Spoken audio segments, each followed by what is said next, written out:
আওয়ামী লীগ যদি আপনি ভোট তাকে করতে না দেন, ওকে ঠিক আছে, এটার পক্ষে জনগণের ব্যাপক জনগোষ্ঠীর সমর্থন আছে, ঠিক আছে, কিন্তু সেটা আইনি পদ্ধতিতে করতে হবে। আইনি পদ্ধতি কি?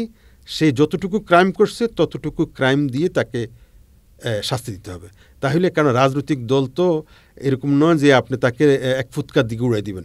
আপনি তাকে শাস্তি দিয়া যতটুকু পারেন, সে তো আওয়ামী লীগের সবাই তো ক্রিমিনাল নয়, সবাই তো টাকা পাচার করে নাই, প্রচুর লোক আছে তারা ভালো মানুষ, তাদেরকে সুযোগ দিবেন না? তাদেরকে তো সুযোগ দেওয়া উচিত। তাদেরকে রেখে এই একটা উপায় তো বের করতে হবে। তাদেরকে রেখে আপনি দুষ্ট চক্রকে ভাঙিয়ে দিতে হবে।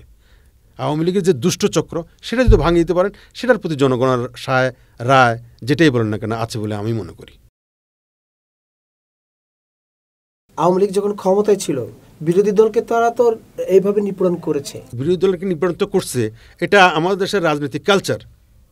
আপনি এখন সুযোগ পাইছেন, আপনি এখন তাদেরকে করতেছেন। আপনি তো ক্ষমা করতে পারলেন না তাদেরকে। না, এটা রাজনীতি নয়। রাজনীতি হচ্ছে যে যতটুকু অন্যায় করবে তত ওই অন্যায়ের শাস্তি হওয়া, এটাই রাজনীতি। এর বাইরে কিছু করাই হলে অন্যায়। আপনার রাজনৈতিক কারণে আপনার বাড়ি কেন আহত হবে? রাজনীতির কারণে আপনার ছেলে সন্তান কেন আহত হবে? রাজনীতির কারণে আপনার ব্যবসা প্রতিষ্ঠান কেন নষ্ট হবে? রাজনীতির কারণে আপনার শিল্প কলকারখানা কেন নষ্ট হবে? এটা কি ভালো লক্ষণ? এটা কখনো ভালো লক্ষণ না। এখন ব্যক্তিকে আপনার শাস্তি দিতে হবে। এখন আমাদের দেশের কালচারটা এরকম হয়ে গেছে আমাদের দেশে ব্যক্তির সাথে ব্যক্তির সমস্ত কিছু, ব্যক্তির পিতা মাতা ভাই বেরাদর পুত্র কন্যা, তারপরে তার বিষয় আশয় সম্পদ টাকা পয়সা ব্যাংক ব্যালেন্স সব কিছু নিয়েই বিপর্যয় ঘটে। সব কিছু নিয়ে বিপর্যয় ঘটে। এটা বাংলাদেশে চালু হয়ে গেছে 90-এর পর থেকে চালু হয়েছে অবশ্যই। বিশেষ করে 90 সালের পরে এটাই আমাদের যে জাতীয় পার্টির যিনি নেতা ছিলেন পল্লীবন্ধু হোসেন মোহাম্মদ এরশাদ, উনি সবসময় এই কথাটাই বলতেন যে বাংলাদেশ একটা ছোট্ট দেশ, এখানে আমরা সবাই ঘুমোর থেকে উঠলে একে অন্যকে দেখি, আমরা খুবই ইন্টারলিঙ্কড, আমরা একে অন্যের সাথে আমরা খুবই ফেলো ফিলিং আমাদের এখানে। আমরা এই রাজনৈতিক কারণে এই শত্রুতা জিয়ে রাখার কোনো যৌক্তিকতা নেই।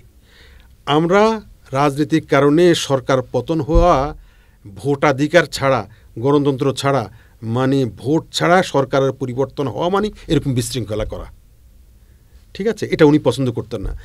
এই যে 24 গণ অভ্যুত্থানটা হইল, এটার জন্য তো কাউকে দায়ী করা আপনি পারেন না। একমাত্র দায়ীটার জন্য আওয়ামী লীগ। আওয়ামী লীগ এটার মানে একমাত্র এটার জন্য তাকে এটার দায় দায়িত্ব নিতে হবে। তার কারণে একটা সব জিনিসের লিমিট আছে, সে এত বেশি লিমিট ক্রস করছে যে এর থেকে আর মানুষ মানুষ আর পিঠ দেয়ালে ঠেকে গেছে, যার জন্য গণ অভ্যুত্থানটা করতে হয়েছে, এই ম্যাসাকারটা করতে হয়েছে, এই ব্লাডশেড করতে হয়েছে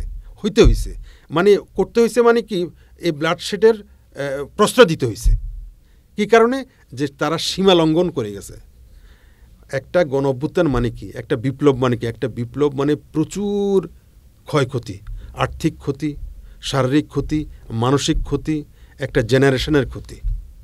একটা জেনারেশন উঠছে, আরেকটা জেনারেশন পড়ে গেছে। আপনি লক্ষ্য করেন বাংলাদেশে ইকোনমির কি ক্ষতিটা হয়েছে। এই ক্ষতিটা তো মানুষের উপরে যাবে, আলটিমেটলি সাধারণ মানুষের উপরে যাবে।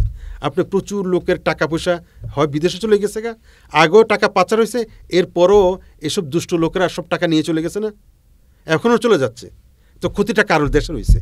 এগুলো দেশে থাকলে দেশে জেনারেশন হইতো, দেশে একটা মানে ফ্লো হইতো, তারপরে আর্থিক লেনদেন হইতো, মানুষের ডাইরেক্টলি ইনডাইরেক্টলি উপকৃত হইতো। সেটা না হইয়া কী হলো?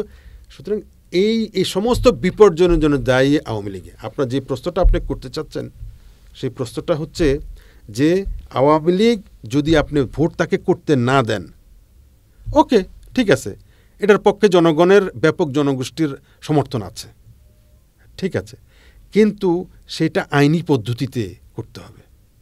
আইনি পদ্ধতি কি? সে যতটুকু ক্রাইম করছে ততটুকু ক্রাইম দিয়ে তাকে শাস্তি দিতে হবে। তাহলে কারণ রাজনৈতিক দল তো এরকম নয় যে আপনি তাকে এক ফুৎকার দিকে উড়াই দিবেন। আপনি তাকে শাস্তি দিয়া যতটুকু পারেন, সে তো আওয়ামী লীগের সবাই তো ক্রিমিনাল নয়, সবাই তো টাকা পাচার করে নাই, প্রচুর লোক আছে তারা ভালো মানুষ, তাদেরকে সুযোগ দিবেন না? তাদেরকে তো সুযোগ দেওয়া উচিত। তাদেরকে রেখে এই একটা উপায় তো বের করতে হবে। তাদেরকে রেখে আপনি দুষ্ট চক্রকে ভাঙিয়ে দিতে হবে। আওয়ামী লীগের যে দুষ্ট চক্র সেটা যদি ভাঙিয়ে দিতে পারেন, সেটার প্রতি জনগণের রায় যেটাই বলেন না কেন আছে বলে আমি মনে করি। বাংলাদেশ ভূমিকম্প নিয়ন্ত্রণে বা আত্মরক্ষার জন্য প্রস্তুত কিনা, বাংলাদেশের সেই প্রস্তুতি আছে কিনা? আপনি বলেন ভূমিকম্প, বাংলাদেশে একটা আগুন লাগলে আগুন নিবানোর ক্ষমতা রাখে না। আপনি দুর্ভাগ্য কত বড়, আপনি একটা বাড়িতে যদি আগুন লাগে, সেই বাড়িতে আগুনে সমস্ত কিছু ছাই হয়ে যাবে, তারপরও আমাদের আগুন নির্বাপক যে ব্যবস্থা সেটা এখনও মানদাতার আমলের অবস্থার মতো। আর মানুষ সেখানে যা করে, মানুষ আগুন নিভায় মানুষে, ওই মানুষ তখন দেখবেন উৎসুক জনতা সেখানে ভিড় করে।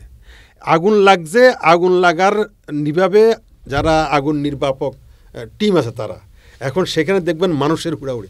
কথা আমাদের দেশে এরকম দুর্বিপাকে প্রাকৃতিক দুর্যোগে আমাদের প্রস্তুতি কীরকম, এটা যে আপনি জিজ্ঞেস করেন, এটা খুবই এখনও একদম মানদাতার আমলের এবং অনেকটা প্রাগৈতিহাসিক, এবং মোটেও আমাদের প্রস্তুতি নেই।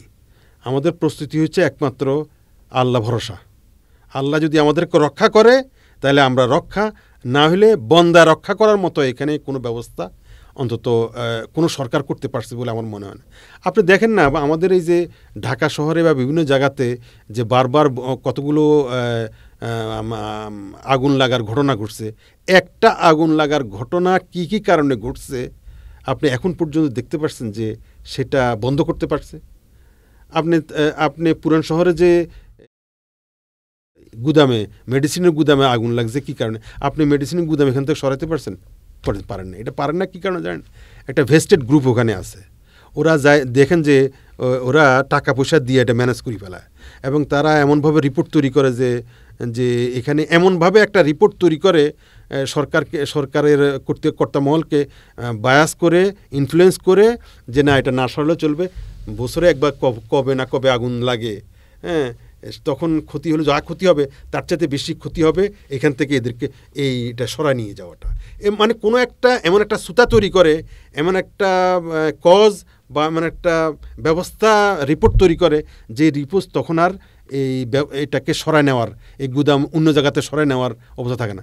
একটা আগুন লাগার ঘটনা কি কি কারণে ঘটছে আপনি এখন পর্যন্ত দেখতে পাচ্ছেন যে সেটা বন্ধ করতে পারছে? আপনি পুরান শহরে যে গুদামে, মেডিসিনের গুদামে আগুন লাগছে কি কারণে, আপনি মেডিসিনের গুদাম এখান থেকে সরাতে পারেন না। এটা পারেন না কি কারণে জানেন?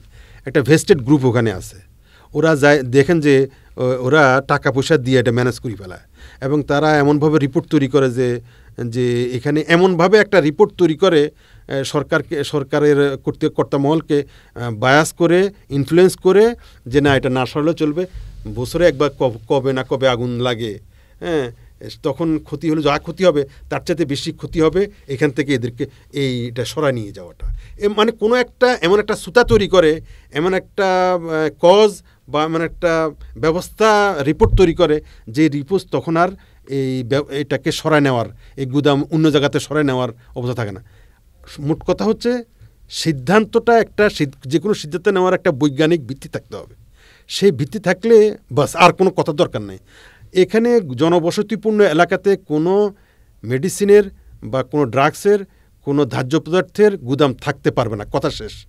থাকতে পারবে না মানে পারবে না, এই তো কথা। এখন আপনি যদি এটাকে এইভাবে জায়েজ করাতে চান যে 6 বছর 9 বছর পরে একবার আগুন লাগবে, এটার দিকে চেয়ে থাকি আমরা এটা সরাই ফেলবো, এতগুলো স্থাপনা সরাবো, তো এটা বলাই যায়। সেটার জন্য ক্ষতি যা হওয়ার তো হচ্ছে, ক্ষতি কিন্তু হচ্ছে কার? সাধারণ মানুষের, আপনার আমার।